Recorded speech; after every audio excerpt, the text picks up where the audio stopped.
Motivation. Un nouveau départ. Oublie ton passé et crée ta nouvelle vie.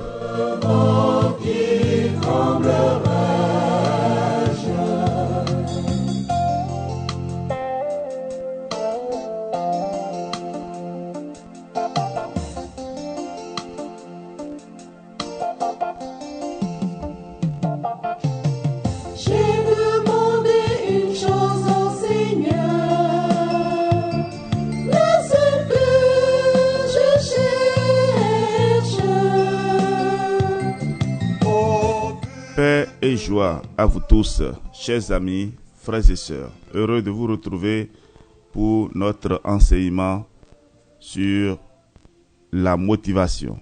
Motivation, c'est de vous amener à un changement de vie, un changement de comportement. Dans notre édition d'hier, nous disions que la solution courante que nous choisissons très souvent est inefficace. La solution du déni ou de l'évitement. Nous ne pouvons donc pas éviter notre passé. Nous devons accueillir et transformer maintenant notre passé. Rien n'arrive au hasard dans notre vie. Quelle est la bonne solution? Et voilà, nous sommes au rendez-vous pour ce numéro de motivation. Alors, la bonne solution pour affronter ton passé n'est pas de l'ignorer, mais de l'explorer avec courage et honnêteté. Et la technique de la cartographie émotionnelle, développée par Paul Ekman, un expert mondial en psychologie des émotions, te permettra de le faire de manière structurée et constructive. Cette technique, très concrète, t'aide à identifier, comprendre et exprimer tes émotions liées à ton passé. En la pratiquant, tu obtiendras une vision claire et précise de ton passé et de l'impact émotionnel qu'il a eu sur toi. Mon frère, ma sœur, pour comprendre cette technique, imagine-toi comme un explorateur naviguant sur l'océan de tes émotions. Dans le passé, tu as peut-être navigué à la dérive, te laissant emporter par les courants émotionnels sans savoir où ils te mènent. Mais avec la cartographie émotionnelle, tu as maintenant une carte et une boussole en main. Chaque émotion que tu ressens est comme un point de repère sur cette carte. En identifiant ces points de repère, tu peux commencer à comprendre la configuration de ton paysage émotionnel. Tu peux voir où les courants te tirent et choisir consciemment ta direction plutôt que d'être passivement emporté. Cette métaphore illustre comment la cartographie émotionnelle t'offre une compréhension approfondie de tes émotions et te donne le contrôle de ton parcours émotionnel. Au lieu de te laisser submerger par les courants du passé, tu peux maintenant naviguer avec confiance vers ton futur. Mon frère, ma sœur, dans la vie, tout ce que nous vivons, tout ce qui nous arrive constitue un patrimoine que nous devons exploiter. C'est un trésor. Même la souffrance est un trésor. Et il faut savoir utiliser ce trésor pour avancer, pour construire notre avenir. Lorsque vous prenez deux enfants qui ont été élevés dans des conditions différentes, ils vont grandir différemment et le résultat ne sera jamais le même. Pourquoi? Parce que l'enfant qui déjà, dès le bas âge, a eu à faire des efforts dans la vie, a fait l'expérience de la souffrance. Et très souvent, ces enfants arrivent à réussir lorsqu'ils prennent conscience, lorsqu'ils arrivent vraiment à faire fructifier leur souffrance d'enfance. Alors, la cartographie émotionnelle s'appuie sur le concept bien établi de l'intelligence émotionnelle. Ce concept a été popularisé par des chercheurs tels que Peter Salovey et John Mayer, et plus tard par Daniel Goleman, qui ont tous reconnu l'importance de la compréhension, de la gestion et de l'utilisation efficace de nos émotions dans la vie quotidienne. L'intelligence émotionnelle n'est pas seulement la capacité de reconnaître nos propres émotions, mais aussi de comprendre leur impact sur notre comportement et nos décisions. C'est là que la cartographie émotionnelle entre en jeu. Cette technique te permet de mettre à plat tes émotions, de les analyser, de les comprendre, ce qui est la première étape pour gérer efficacement tes réactions. Alors mon frère, ma soeur, je disais que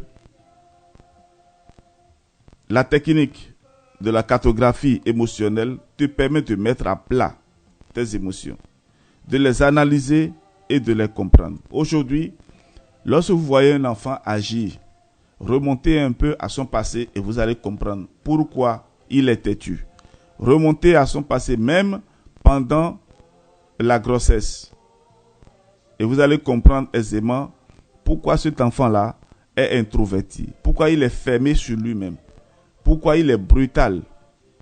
Et nous conseillons vivement aux femmes enceintes aujourd'hui, parce que la science a évolué et la psychologie du développement a évolué. Une femme enceinte doit vivre dans les meilleures conditions possibles. Elle doit faire tout possible pour éviter les effets néfastes de l'émotion. C'est-à-dire ne pas trop se fâcher, chercher vraiment à maîtriser l'humeur, chercher à maîtriser tout ce qu'elle ressent autour d'elle. Parce que la femme enceinte n'arrive pas à supporter très souvent tout ce qui se passe à côté d'elle. Alors frères et sœurs, pourquoi cette solution fonctionne? Alors voici 3 raisons principales qui montrent l'efficacité de la cartographie émotionnelle. Premièrement, il y a la compréhension profonde des émotions. Et petit à petit, mes frères, mes sœurs, commencez à noter. Et ce sont des mots nouveaux certainement que vous venez d'entendre. Et ce sont des mots auxquels vous n'étiez pas habitués. Alors, avec le temps, il faut quand même donner un nom à chaque chose. Avec le temps, vous allez comprendre ce que nous mettons dans cartographie émotionnelle, ce que nous mettons dans les résolutions, dans l'évolution, la libération, etc. Alors, je disais qu'il y a 3 raisons principales qui montrent l'efficacité de la cartographie émotionnelle. D'abord, il y a la compréhension profonde des émotions. Qu'est-ce que ça veut dire? La cartographie émotionnelle te permet de comprendre en profondeur tes émotions et leur origine.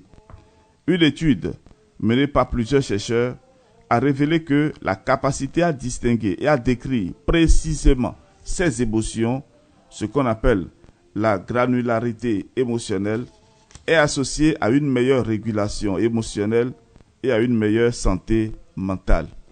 Réussir à comprendre pourquoi je m'énerve et quand je m'énerve, quel effet cela a sur moi. Deuxième réponse, la question était pourquoi cette solution fonctionne. Deuxième réponse, il y a la résolution constructive des problèmes émotionnels. C'est-à-dire quoi? Une fois que tu as identifié et compris tes émotions, tu peux travailler à les résoudre de manière constructive. Je vous ai dit dans la dernière édition de motivation que nous utilisons le principe que nous avons au niveau de la JEC, la jeunesse étudiante catholique ou la jeunesse étudiante chrétienne, voir, juger et agir. Et je salue ici au passage tous les anciens gessistes et tous ceux qui ont rejoint le grand réseau des anciens registres gessistes d'Afrique. Voilà, je vous salue. Et votre frère de combat. Alors donc, et dans le voir, le juger et l'agir, lorsque nous avons devant nous un individu qui se fâche tout le temps, qui se met chaque fois en colère, il faut remonter à son enfance et l'aider à comprendre que il peut maîtriser ses émotions. Et en l'aidant à voir les effets néfastes de la colère sur sa vie. Troisième réponse, toujours à la question pourquoi cette solution fonctionne. Il y a une évolution personnelle et la libération du passé. Alors, la cartographie émotionnelle fonctionne pourquoi? Parce que, il y a une compréhension profonde de nos émotions. 2, il y a la résolution constructive des problèmes émotionnels. Et ensuite, maintenant, il y a l'évolution personnelle et la libération du passé. En comprenant et en résolvant tes émotions liées au passé, tu peux te libérer de leur emprise et aller de l'avant. Alors, mon frère, ma soeur, tu dois arriver à comprendre pourquoi tu te mets en colère. Lorsque tu te mets en colère devant quelqu'un, prends la peine de regarder un peu dans le miroir comment tu te trouves. Tu vas voir que la manière de te fâcher, la manière de te mettre en colère te détruit toi-même. Et à la fin, tu n'as aucun résultat positif. Et petit à petit, à travers ces enseignements, nous voulons vous aider à retrouver l'harmonie entre votre passé, votre présent et votre futur. C'est ça que nous mettons dans évolution personnelle et libération du passé. Maintenant, les bénéfices que tu vas en tirer, j'en ai parlé tout à l'heure. Je vais essayer maintenant de les résumer. Alors, en suivant la méthode de cartographie émotionnelle, voici les bénéfices que tu peux en tirer. D'abord, il y a l'amélioration de la connaissance de soi. La cartographie émotionnelle te permet donc de mieux comprendre tes émotions et leur origine. Tu apprendras à identifier ce qui déclenche certaines émotions et comment elles influencent ton comportement. Cela te donnera une meilleure connaissance de toi-même. J'ai parlé de la colère et je reprends encore cet exemple. Et en faisant donc la cartographie émotionnelle, cela te permet donc d'améliorer la connaissance de toi-même, savoir pourquoi tu te fâches et ce que cela produit dans ta vie. Les bénéfices, deuxième point, il y a la gestion plus efficace des émotions. Une fois que tu comprends tes émotions, tu peux commencer à développer des stratégies pour les gérer efficacement. Cela peut t'aider à contrôler tes réponses émotionnelles et à éviter les comportements impulsifs ou nuisibles. Je prends toujours l'exemple de la colère parce que en chacun de nous, il y a ce degré de colère qui ruine notre vie. Alors, lorsque tu te mets en colère, regarde parfois tout ce qui t'échappe. D'abord, tu n'arrives pas à te contrôler et tu peux raconter des choses et après les regretter. Et tu perds en quelque sorte ta dignité devant les autres lorsque tu te mets en colère parce que tu deviens incontrôlé et incontrôlable. Autre bénéfice de ce système, il y a la réduction du stress et de l'anxiété. La compréhension et la gestion de tes émotions peuvent également contribuer à réduire le stress et l'anxiété. Tu apprendras à faire face aux situations stressantes d'une manière plus saine et plus constructive. Quatrième bénéfice, il y a l'amélioration des relations. Là, c'est intéressant. En comprenant mieux tes propres émotions, tu peux également améliorer ta capacité à comprendre les émotions des autres. Cela peut t'aider à améliorer tes relations et à développer de meilleures compétences en communication. Il y en a qui n'arrivent pas du tout à communiquer avec les autres. Ils ont leurs idées préconçues et ce n'est que ça que les autres doivent adopter. Quand c'est comme ça, vous ne pouvez pas avoir une bonne relation avec les autres. Des relations productives, c'est-à-dire quoi? Lorsque on est en partenariat avec quelqu'un, la manière dont tu te comportes, c'est ça qui va te faire gagner sur l'autre. Si tu es quelqu'un qui, tu te fâches à tout bout de champ, il y a des occasions, de nombreuses occasions qui vont t'échapper. À la fin, tu seras seul et tu ne pourras pas évoluer. Alors, frères et sœurs, le dernier, c'est la libération des poids du passé. En identifiant et en résolvant les émotions liées à ton passé, tu peux enfin te libérer de ces poids et aller de l'avant. Cela te permettra de vivre une vie plus épanouissante et plus libre. Alors, mon frère, ma soeur, je voudrais à présent te proposer un plan d'action. D'accord? Et c'est la fin de notre édition de ce jour. Voici un plan d'action en 5 étapes pour mettre en pratique la méthode de la cartographie émotionnelle et obtenir un journal de tes expériences passées avec une analyse détaillée de tes émotions et de leurs conséquences sur toi. Alors d'abord, il y a la préparation du journal. Qu'est-ce que tu vas faire? Il est essentiel d'avoir un endroit dédié pour noter tes pensées et tes sentiments tout au long de ce processus. Un carnet de notes. Procure-toi un journal ou un carnet. Définis une période de temps chaque jour pour te consacrer à ce travail. Par exemple, tu pourrais choisir un joli carnet et décider de t'asseoir chaque soir pendant une demi-heure pour te concentrer sur ta cartographie émotionnelle. Qu'est-ce qui s'est passé dans la journée? Depuis le réveil et jusqu'au soir, tu vas essayer de te concentrer. Fais l'examen de conscience et noter, si possible, dans ton carnet spirituel, tout ce que tu as réalisé dans la journée. Ce qui a été bon comme ce qui a été mauvais. Deuxième chose, il y a à faire l'identification des événements significatifs. C'est ça que je viens de dire. Mais ici, pour analyser tes émotions, il faut d'abord identifier les événements qui ont eu un impact significatif sur ta vie.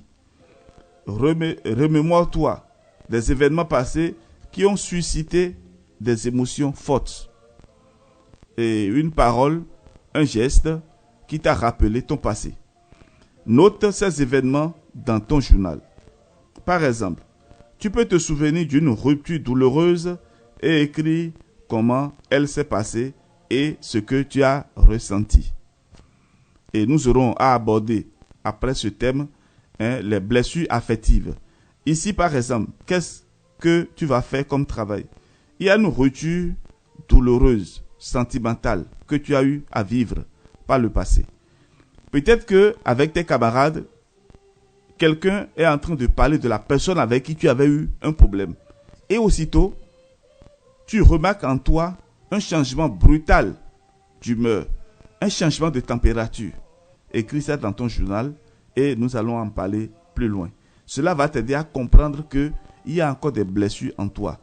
Il y a parfois, il suffit seulement que quelqu'un aborde un sujet et ça te renvoie à ton passé. Et tu commences à grelotter debout, à avoir même la fièvre parfois. Alors, troisième point, analyser les émotions. Donc, premier point, c'est le plan d'action, j'avais dit, préparation du journal, identification des éléments significatifs. Troisième point maintenant, analyse tes émotions.